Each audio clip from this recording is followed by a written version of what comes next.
어떤 사람이 미국 라스베가스 그쪽은 사막을 횡단하여야 갑니다.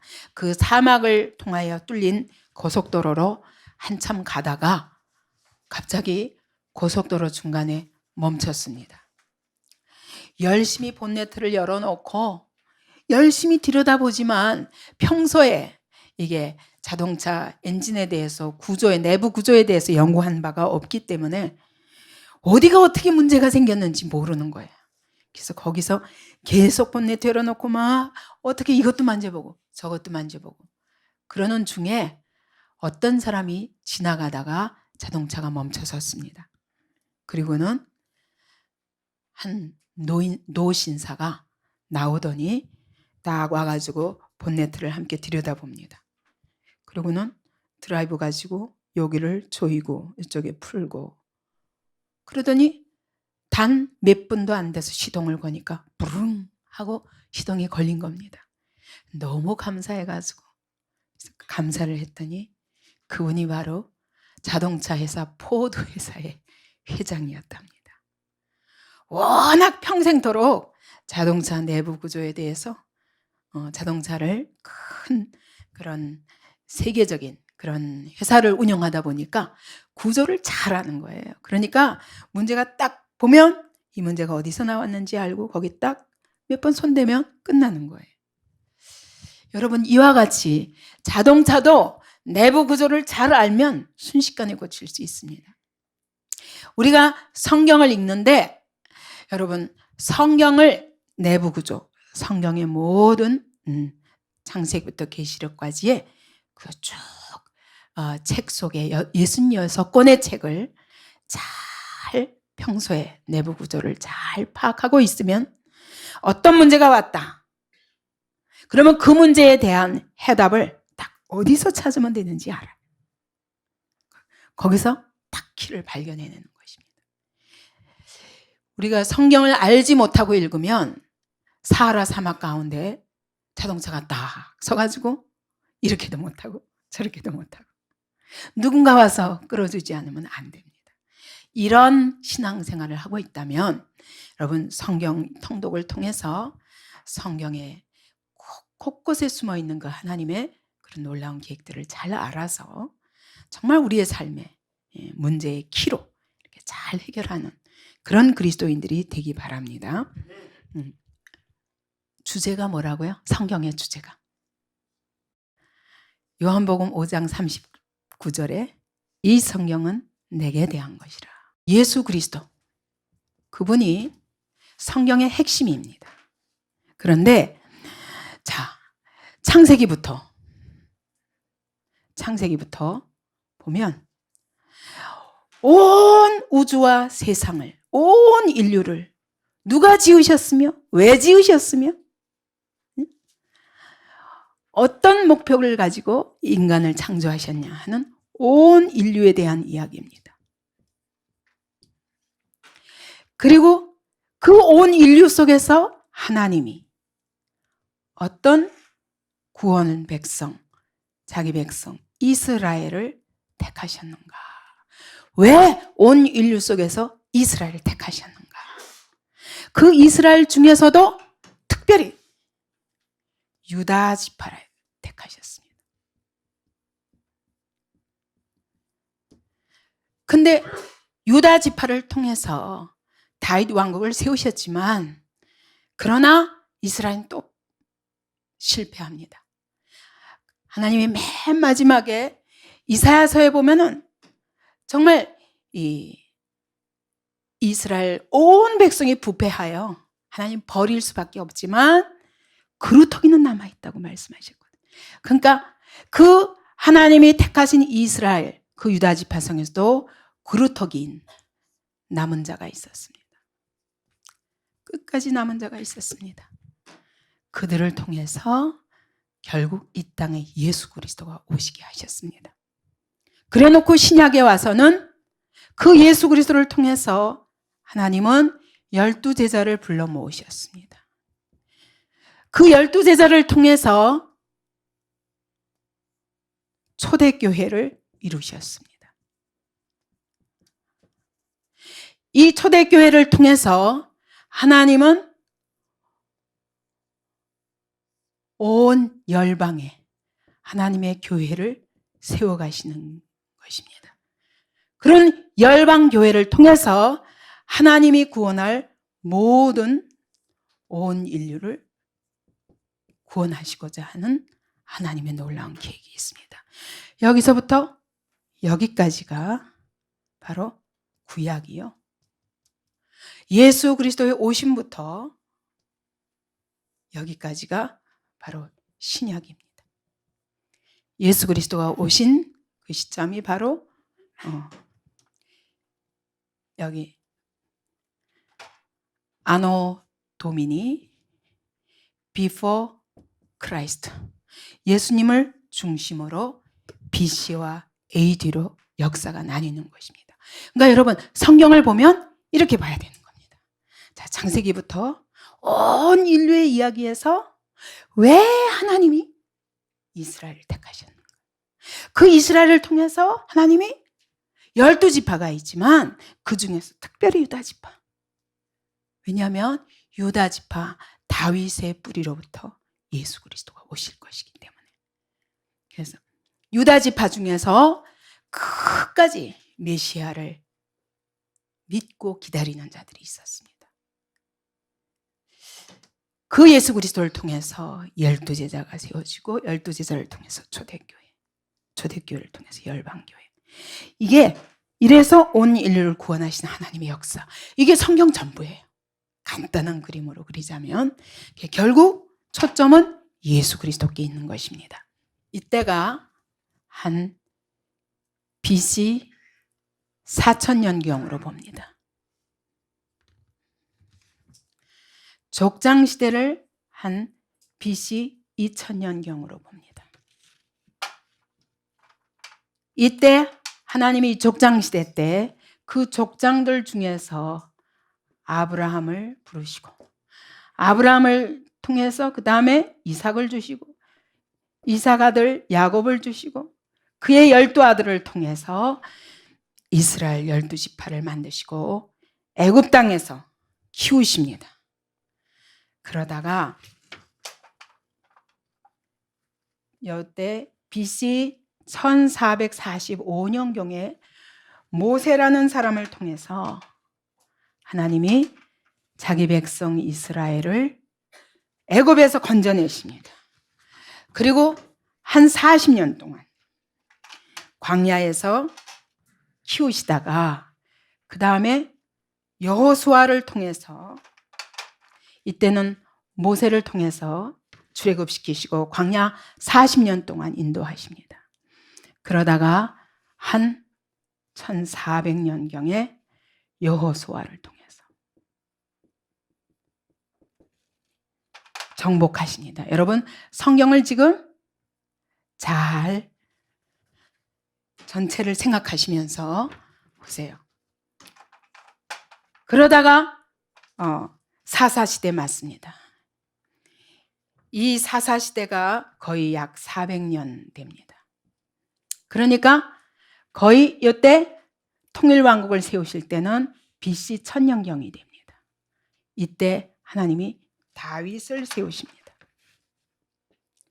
다윗을 통해서 통일왕국을 세우시다가 처음에는 사울을 세우고 사울은 하나님이 원하시는 왕이 아니었습니다. 다윗을 세우시고 다윗을 통해서 통일왕국. 이때가 이스라엘이 가장 번창한 때였습니다. 한 120년 걸린 겁니다. 여기에 40년. 여기 한 400~500년. 그 다음에 분열왕국이 언제 왔느냐? 속히 분열왕국이 왔습니다. 통일왕국은 잠깐이고 속히 분열왕국이 왔는데 이때가 922년 BC. 이때 솔로몬이 여인들을 수많은 1000명이나 되는 그런 이방 여인들을 첩으로 삼다가 거기서 우상 숭배가 들어오게 됩니다. 그러면서 하나님의 나라가 무너져 갑니다. 그래서 이 분열 왕국 시대 때 속히 얼마 안 가서 722년경에 이때 북왕국 이스라엘이 아수르의 포로가 되어갑니다. 그리고 이때 605년경부터 시작해서 이때 유다가 남왕국도 북왕국이 분명히 아수르의 포로가 되어가는 걸 보면서도 여전히 조금 차이는 있지만 늦었지만 똑같은 길을 갑니다. 그래서 남왕국이 결국 바벨론에 1차 포로로 잡혀가는 때가 바로 605년경이요. 3차 포로 때가 586년경입니다. 이때 완전히 남왕국이 무너지는 겁니다. 그리고 포로로 약 70년 동안 바벨론의 포로로 잡혀갑니다. 결국 536년부터 시작해서 결국 516년에 이르기까지 이때 1차 기환, 2차 기환, 3차 기환 하면서 이때 성전 회복이, 성전을 하나님이 고레스를 통해서 회복시키십니다. 건축, 재건.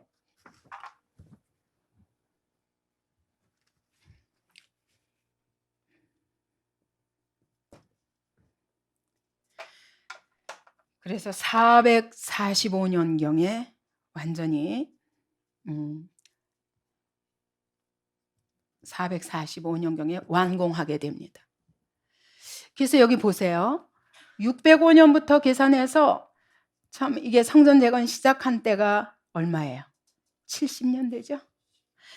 그죠? 그 다음에 또 여기 586년부터 3차 포로부터 시작해서 성전 재건 다시 온전히 하는데 70년이죠. 그죠? 하나님의 약속은 정확합니다. 그리고 이 445년 때는 이때는 성벽을 재건하거든요. 그래서 예루살렘 성이 완전히 회복되는 겁니다. 그러다가 한 이 400년, BC 400년경부터 하나님이 침묵하시게 됩니다. 왜냐? 이렇게 하나님의 은혜로 결국 하나님의 나라를 회복시켜줬지만 자기네 힘으로가 아니에요. 하나님이 다만 하나님의 약속을 인해서 이와 같이 회복시키셨지만 말라기에 보면 11조를 떼어먹고 제사장들은 하나님 앞에 정결한 것, 가장 귀한 걸 드리는 게 아니라 병든 것, 저는 것, 죽을 수밖에 없는 것, 이런 것들을 드리면서 하나님의 제사를 욕되게 하고, 누가? 제사장들마저. 그러니까 그때부터는 하나님이 침묵해버리십니다. 그리고 한 400년 후에 예수께서 오심으로 이 땅에 하나님의 나라가 세워지는 겁니다. 이게 구약이에요. 이게 구약 전부입니다. 자, 이게 창조시대는 바로 창세기가 창조시대부터 어디까지? 족장시대까지가 바로 창세기입니다. 그 다음에 출애굽기, 레위기, 민수기, 신명기가 바로 여기 출애굽과 광야시대입니다. 그래서 여기 창세기, 출애굽기, 레위기, 민수기, 신명기, 이게 다 이때 요 시기에 관한 책입니다. 그러면 정복시대는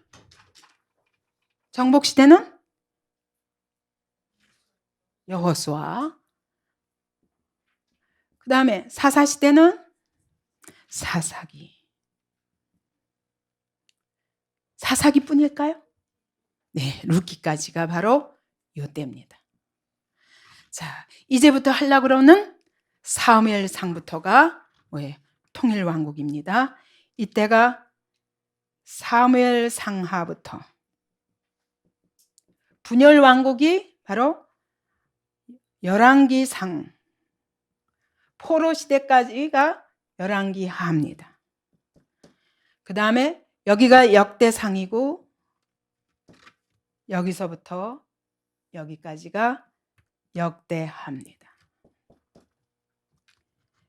그리고 이 포로 귀환 시대 때 느헤미야, 에스더, 에스라 이때입니다. 그 다음에 여기 침묵시대, 여기 포로 귀환 시대부터 침묵시대까지가,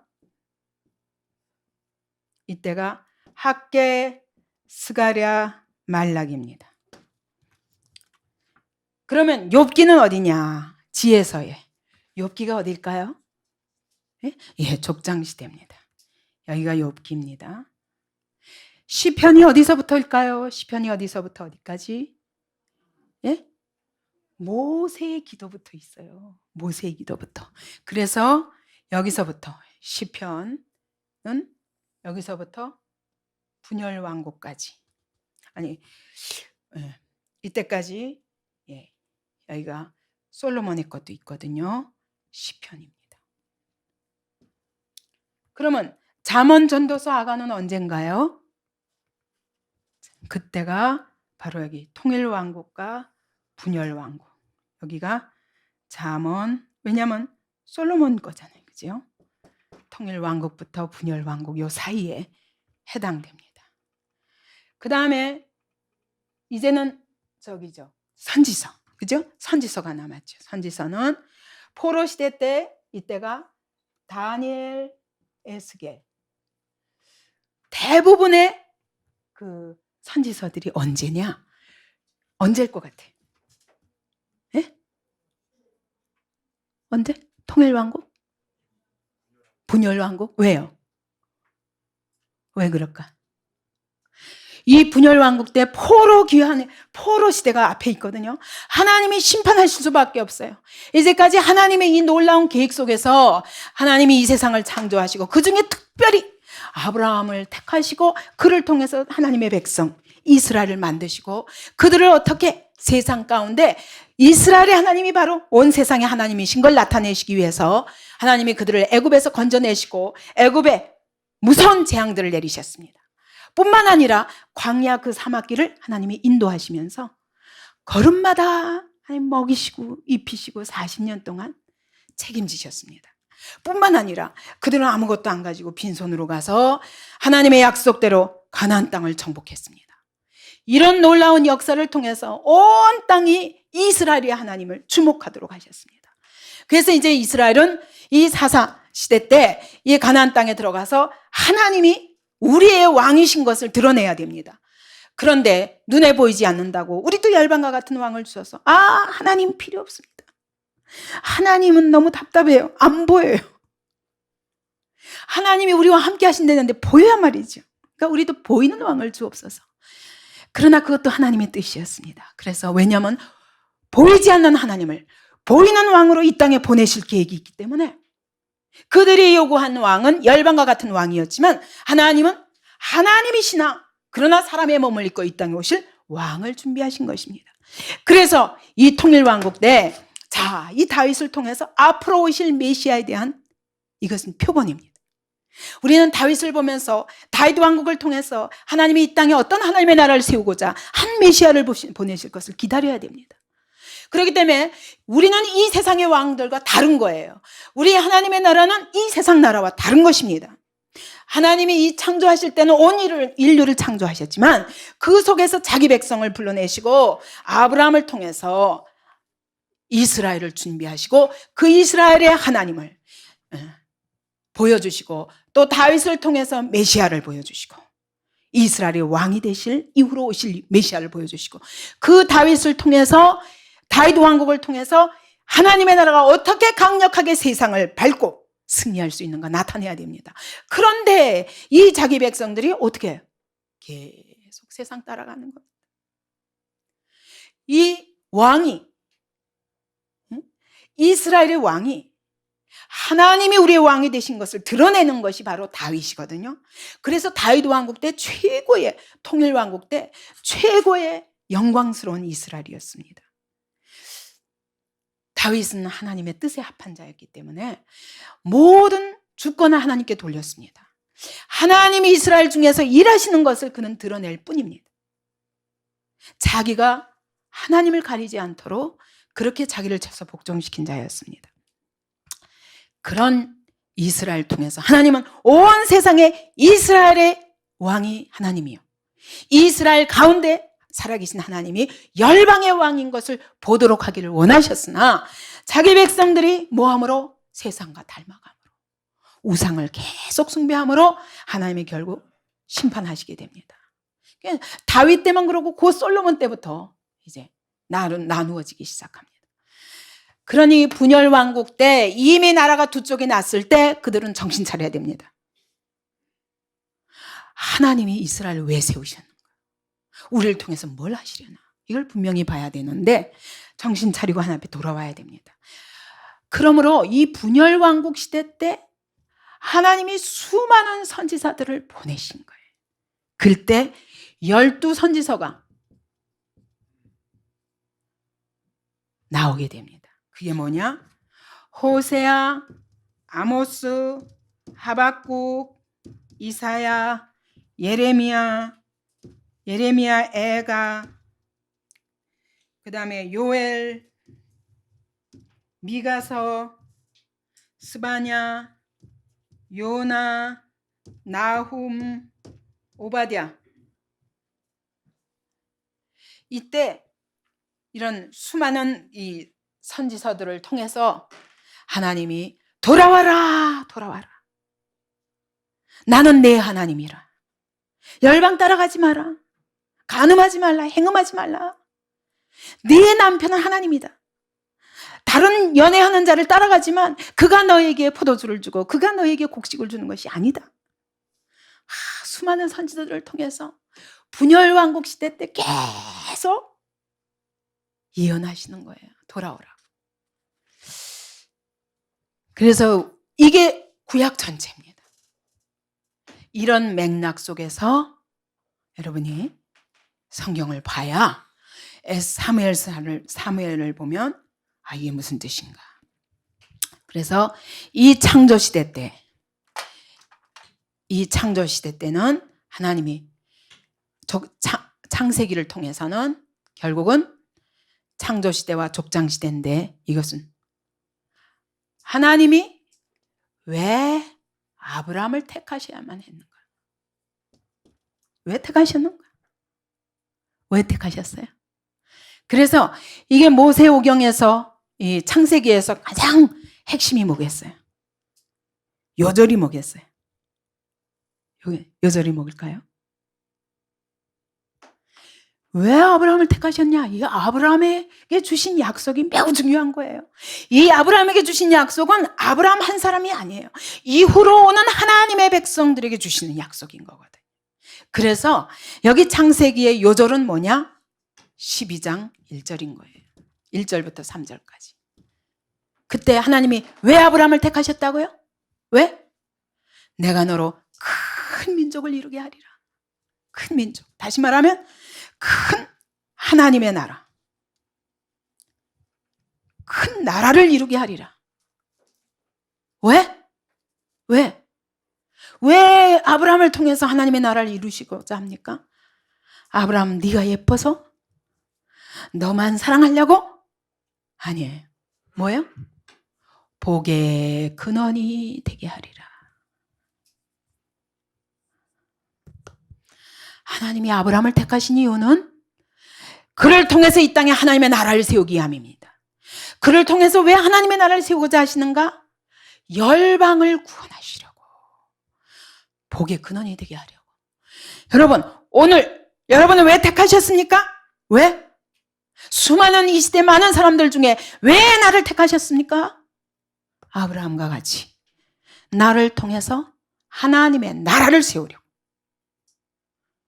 나를 통해서 하나님 나라 세워서 뭐 하려고? 내가 영광 받으라고? 아니라. 왜? 복의 근원이 되리라. 천하 만민의 복의 근원이 되리라. 나 한 사람을 통해서 여러분 이 땅에 오늘 이 시대 내가 사는 세대 동안 수많은 사람들을 살리는 복의 근원으로 살게 하려고 우리를 부르셨다는 거예요.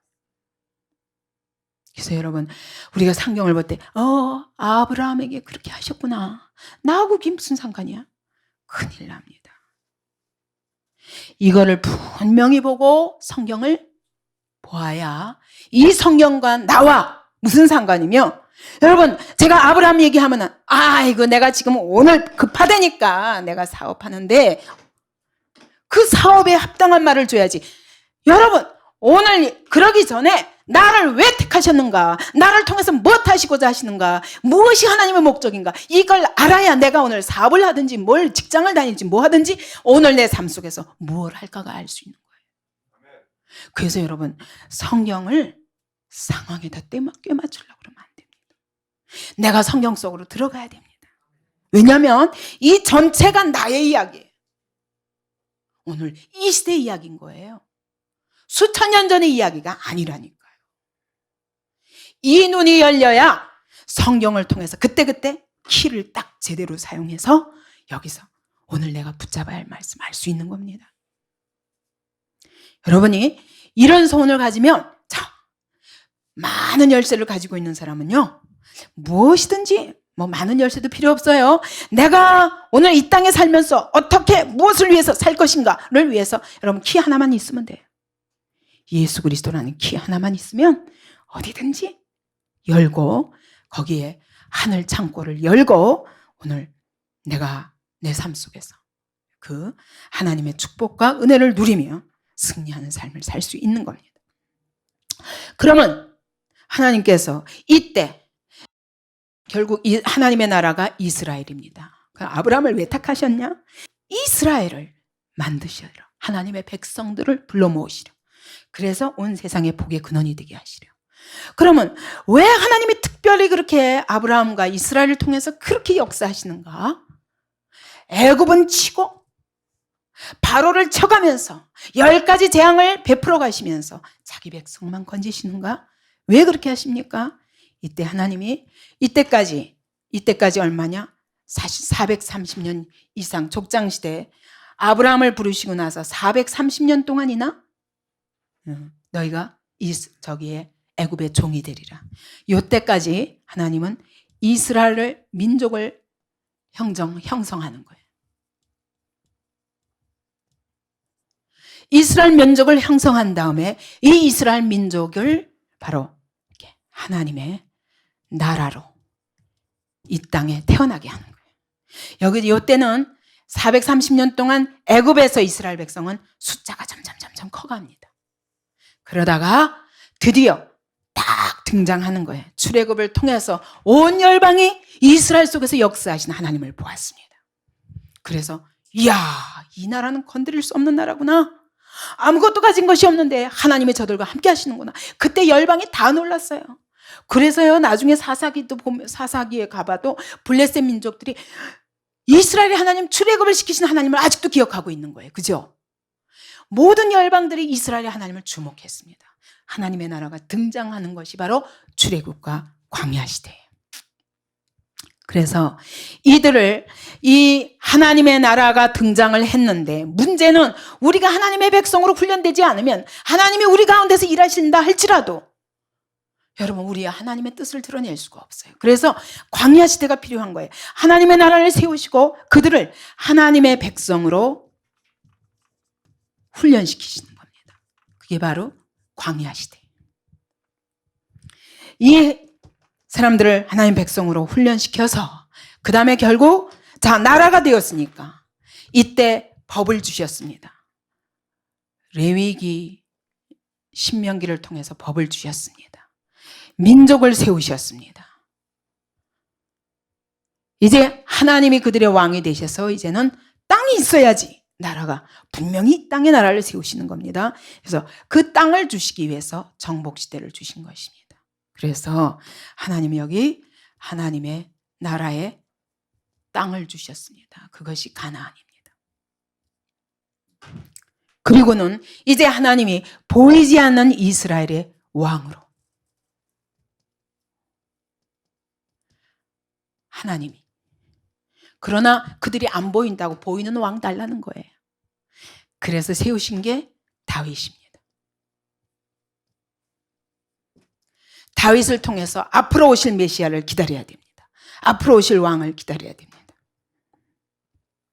그런데 그만 이때부터 이제 하나님의 백성들은 타락하기 시작합니다. 타락해서 점점 우상 숭배에 빠지다가 우상 숭배의 죄로 인하여 결국은 세상의 포로가 되는 것입니다. 여러분, 성경에 우상 숭배하지 말라 그러면 하나님은 자기만 섬기래. 왜냐하면요, 그렇게 하면 세상의 포로가 되기 때문입니다. 우리는 하나님의 나라 백성이에요. 하나님의 특별한 계획을 가지고 우리 가운데 함께 하시며 우리를 하나님 백성으로 훈련시키사 이 땅에 멋있는 하나님이 어떤 분인가 이스라엘을 통해서 나타내기를 원하세요. 복의 근원으로 쓰시기 원하십니다. 근데 우리가 세상과 똑같으면 우상 숭배에 빠지면 결국은 세상의 포로 되는 거예요. 그게 바로 포로 시대. 우상 숭배에 빠지면 우리는 세상의 포로가 될 수밖에 없습니다. 그러나 하나님은 우리는 이렇게 범죄했을지라도 그의 약속을 인해서 우리를 버리지 아니하시고 다시 회복시키신 하나님. 근데 결국 그 회복을 누구를 통해서? 예수 그리스도를 통해서. 우리는 안 돼. 우리 힘으로 안 돼. 이스라엘을 세우시고 그들에게 은혜를 주시고 놀라운 10가지 재앙을 통해서 하나님의 이적과 기사를 나타내시도 안 돼. 우리는 아무래도 안 되는 거예요. 그래서 메시아 예수 그리스도를 통해서 그분을 십자가에 못 박음으로 말미암아 우리를 눈을 뜨게 하는 거예요. 사단의 손에서 건져내시고 우리의 눈을 열어 정말 진리가 뭔가를 보게 하시고 그 예수 그리스도를 영접함으로 그분이 우리 안에서 성령으로 역사하사 이제 이 모든 것에 눈을 열고 이제 어떻게 살아야 되는가, 왜 살아야 되는가 분명히 길을 붙잡아야 되는 것입니다. 사무엘상은 어디에 속한다고요? 바로 이 시점입니다. 통일왕국이 시작되는 시점이에요. 그러니까 사사기에서 통일왕국으로 넘어가는 시점이 바로 이게 사무엘상입니다. 이 히브리 성경에서는 사무엘상하가 한 권입니다. 사무엘상은 사울 왕에 대한 기록이고 사무엘하는 다윗 왕에 대한 기록입니다. 그래서 이렇게 나누어서 보면 좋고 이게 언제 쓰여졌나, 이 사무엘상을 왜 썼나, 그거를 그 목적을 우리가 사무엘상을 보면서 분명히 붙잡아야 됩니다. 근데 이 26장, 27장에 보면은 분열왕국 때 얘기가 나와요. 분열왕국 때. 시기는 요 때에 대한 시기를, 요 시기의 스토리를 썼는데 실제로 분열왕국 때까지 나오는 걸로 봐서 솔로몬 이후에 솔로몬이 죽고 나서 그 나라가 분열되고 나서 그때까지의 이야기가 있고, 그 다음에 그러나 여기 포로로 잡혀가기 전, 그러니까 요 분열왕국 시대 때 사무엘상을 쓴 것입니다. 근데 이 사무엘상, 그러니까 상하 그러면 누가 쓴 것 같아요? 그 사무엘이 쓴 것 같으죠. 근데 사무엘이 안 썼어요. 왜냐하면 사무엘은 언제 사람이에요? 분열왕국 때는 못 보고 죽은 사람이에요. 그죠? 언제 죽었습니까? 사무엘이? 다윗을 세우기 전에 죽었어요. 그죠? 다윗을 세워놓고 죽은 거예요. 그러니까 사무엘이 쓰지는 않았어요. 근데 왜 사무엘상하라고 그랬냐? 그걸 보면은 나중에 그 역대상에 보면은 그런 얘기가 나와요. 사무엘이 다윗 왕의 시종 행적을 기록하였더라. 그 말이 나오거든요. 그러니까 사무엘이 그가 죽기 전에 다윗 왕의 모든 시종의 행적들에 대해서 다 기록해 놨어요. 근데 사무엘이 어떤 사람이었습니까? 그는 이 땅에서 어떻게 사역했냐면 선지 학교를 세웠어요. 그죠? 선지 학교를 세워놓고 많은 제자들을 키우고 많은 선지자들을 세워놓고 간 사람이에요. 그러니까 사무엘에게 배웠던 선지 학교의 어떤 제자가 사무엘이 쓴 기록을 바탕으로 해서 분열왕국 시대 때 이걸 쓴 거예요. 왜냐? 분열왕국이 이것도 일종의 선지자적인 관점으로 지금 이럴 때가 아니라 그 얘기예요. 지금 우리가 어떻게 잘못되고 있는가? 하나님이 사사시대 때 우리 왕이 없으므로 온 나라가 혼란할 때에 하나님이 어떻게 사무엘을 세우시고 그 사무엘을 통해서 다윗을 세우시고 사울을 세우시고 또 사울이 무너지고 다윗을 세우시고 해가면서 하나님이 왜 다윗 왕국을 세우셨나? 다시 역사를 다시 뒤돌아보면서 원점으로 돌아가야 된다. 그거를 얘기하기 위해서 사무엘상을 쓴 것입니다. 그래서 이때 분열 왕국 시대 때 점점 하나님을 떠나서 점점 멀리 가고 있는 그런 이스라엘에 대해서 다시 경고하면서 사사기에서 왕국을 세우신 하나님의 뜻이 무엇인가, 이걸 바로 보게 하기 위해서 쓴 것이 바로 사무엘상이라고 볼 수 있습니다.